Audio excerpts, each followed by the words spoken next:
Listen to this Hanzo detailed explanation to help you sleep or work. This is one of those ASMR Hanzo sections. So actually, this is not how ASMR works. But, ladies and gentlemen, welcome back to another great Dunzo video. Today, we're gonna go ahead and show you how to play Hanzo properly in rank, along with Angela, right? I like to play Hanzo solo, duo, trio, fireman, it doesn't matter. You know, it's one of those characters when you play and we have so much fun. There's no assassins in the game that's as fun as Hanzo in my opinion. It's so much fun. There's so much outplay potential, especially after you get a Great Dragon Spear, after you get the golden staff. You get like a lot of CDR, right? I was also testing the Rome emblem, which give you another 10% cooldown reduction. The support emblem, right? You get the support emblem, you get a blue buff 10%, you get your boots 30%, 10%, right? And you get Great Dragon Spear, that's 40% CDR right there. And then you just like getting insane amount of outplay, getting insane amount of movement speed. It's really, really fun. So starting out with just standard farming, you know, nothing serious. I noticed the enemy mid was getting a little bit of cock in the top side. So I decided to quickly come over here and leverage, our ultimate to get a kill onto Cyclops, who doesn't have a lot of mobility. Over here, Karina runs really, really fast. He also used Retry to slow down our support there. So Angela, Sally went down. You notice how I didn't actually pursue the Karina. The main concern I had was because my blue buff was coming up. So I want to take the buff first before I continue to fight. Not to mention that enemy team was lurking on the side. They had a Mathilda who can pull this guy away, right? So it's kind of risky if I keep on chasing. Anyways, over here, get a quick 5 stack. Force out this guy's healing. His heal. And then I'm done. Right after that, go back to farm. From the jungle is actually very, very important, especially when you play Hanzo, right? I notice a lot of Hanzo players like to pursue people with your ultimate. No, the philosophy here is a little bit reverse. When I play Hanzo, my primary target is to farm. You know, come on the bottom side. First, use a skill 2 from human form to slow enemy down, and then quickly use your. If you can land a skill 1 on top of it, you know, just for extra damage, perfect, good for you. If that's something that you can do, great, right? If you can't do that, use your skill 2 on an enemy team, and they're running away, they're slowed, right? What you need to do, immediately ult, and then start using a follow-up with another skill 2 or skill 1 to finish off the target, right? Or start auto-attacking because they're slowed. So that's the full combo with Hanzo, right? Over here, I'm gonna pull this buff to put a little small cam onto the side. This guy obviously did not know that I have an Angela next to me. So I decided to quickly over here, there were some skills through ultimate to get off like extremely low. But little did I know, enemy dog Mathilda had a track on Angela, and he just kept on chasing, and I was dead. But he's gonna pay dearly for that because this is one of the most satisfying Hanzo game you can watch, and I'll show you why just in a little bit. Okay, when we come back alive, quickly go back to jungle and continue to farm. Hanzo's farm never stops until the game ends, right? Over here, we're gonna do some damage to the enemy Cyclops. I do not have golden staff just yet, so it's just gonna be one of those poking, try to bait out some skills. I don't know what skill he has. Bait out as many skills as possible, so our mid lane gets some advantage, and then go to the jungle, continue to farm. Because we have our ult really, really quickly. We have blue buff. After level 8, you can notice I'm gonna use my ult right now, and wait for the right opportunity, get him lower, and then use our ult, use our skill 1. You see, Mathilda, again, was able to waste the heal. So he's not gonna have it, and note that he didn't have it. That's gonna be very, very important information going to my next assassination attempt.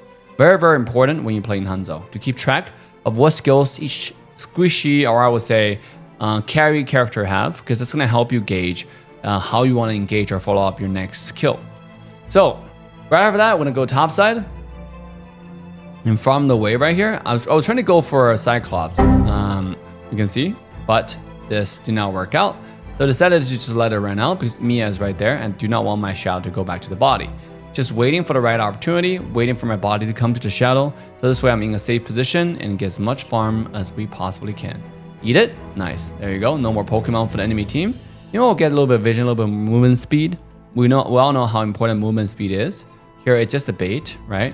The skill 2, you can see I'm using it as a gap close. And I'm waiting because we do have Eudora. And then this guy should be not dead. But it's not in the world, guys. Again, if we can't find the kill, we find the farm. Okay, just go back to jungle and continue. Now, let me explain how to fight the bottom side, right? We notice enemy team have 3 people bottom lane. The the goal here to defend the bottom lane, but the bottom tower is already gone, so we decided to use our skill 2 onto the enemy Mia, which is probably the most likely target for us to KO or assassinate. So that's exactly what we did. And then Akai is complaining, 4 guys and no help. We can't always help, especially like when they're like, where do you want me? I'm not Kakashi. I don't know. I don't have Kagebo Shinno Jutsu. See right here? We easily get a kill onto Mia and now move on to Karina, right? The sequence here, you just have to be patient, right? Be patient. So that's why it's important to keep track of enemy important skills like Mia's ultimate, you know, possibly his flicker if you have it. But in this game, Mia has Inspire, so he doesn't have ult, he doesn't have anything to escape. So you can, or cleanse. So you just go onto him after he's done, right? He's complaining the whole time. I don't know why he's complaining the whole time. I don't understand it because it's not English. I think it's probably Spanish. But I don't get it. Look at the guy wasting his ultimate. And he's complaining that no one's helping him. I mean, with that kind of ultimate, like it's not really necessary to help. So notice how I just use ult because I don't know who is behind him. I don't have vision on Karina. It's better if I just use my ult to get away, right? The red has just been taken, as you notice. The thing just got dropped. Here's one tip with Hanzo, right? When you know you're about to run out of energy, you can use your shadow to click on a target, auto attack a target 3 times to proc the passive. And this way, when your shadow comes back to your body, comes back to shadow, you have full stack on them. You can quickly skill 1, which helps you save a lot of time. I notice there's a potential crash over here. Quickly come here and use the retreat. You probably notice I don't use retreat that much on objectives. It's mostly going to be used to slow enemy and also giving myself speed boost. And that's what Hanzo's skill 1, I would say, is mostly good for, right? For the exact purpose. So use a skill 2 to further reposition myself away from the enemy Cyclops so he doesn't poke me any further. I just want to make sure that I'm always healthy and always farming, right?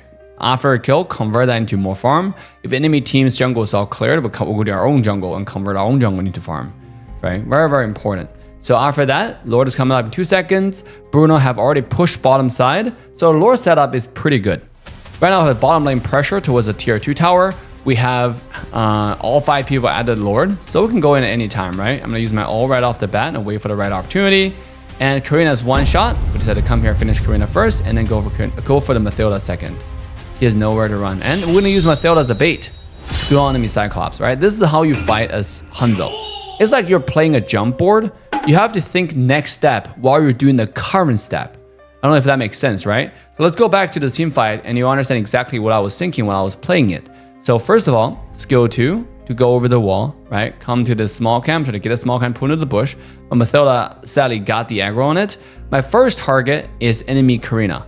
After Karina's killed, the second target is going to be the Mathilda, right? Who's really squishy and kind of low. After I get it low enough, I didn't use skill 1 on the Mathilda, right? I use Karina as a bait. I keep on auto-tagging him to make it look like I'm only interested in Karina. But no, I'm actually very, very interested in Cyclops.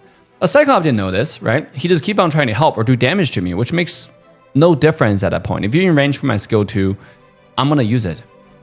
And that's what I was saying when I was watching Kyrie's game, Hanzo game, and then there was some missing opportunity where you could have used, you know, I would say baited enemy team when they're not paying attention, right? Just hit the front line and wait for the back line to come help. The moment Farsight comes in, try to throw a skill 1, you quickly use your skill 2, bury yourself and stun the enemy team or slow them down and start bullying them.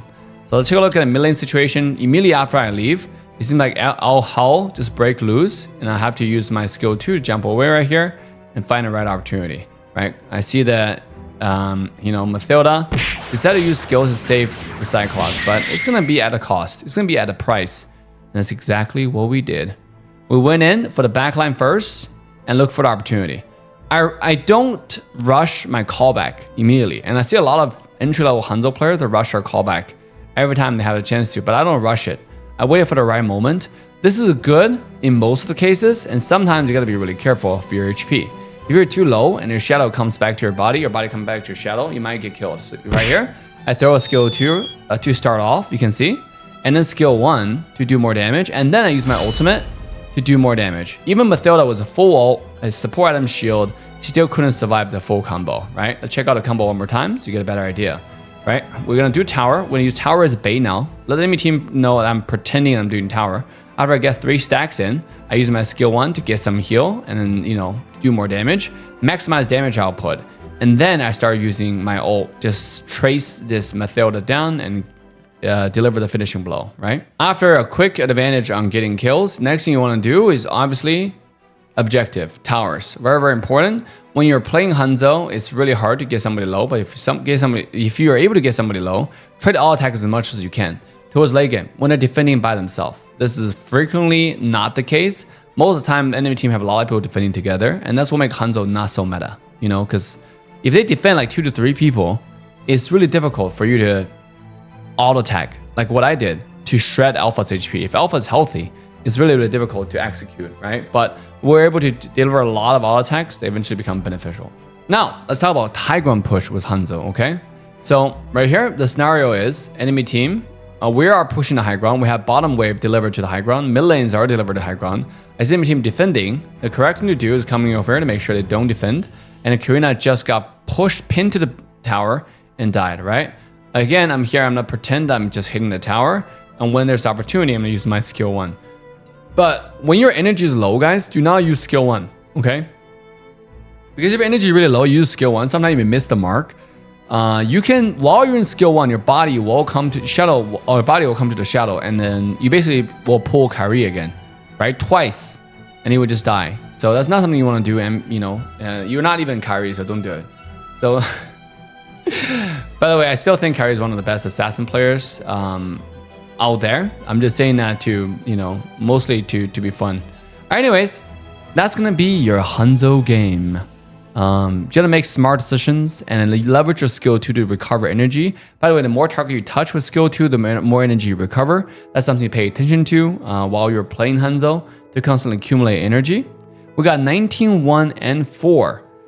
You just can't get better KDA than that. You know, in a game where enemy team have Alpha, they have Karina, they have Mia, and Cyclops, with a 41% total hero damage as assassin. That's how strong Hanzo is, guys. If you haven't, make sure to start playing it today. Watch our videos, watch our tutorials, watch our item guides. That will help you tremendously.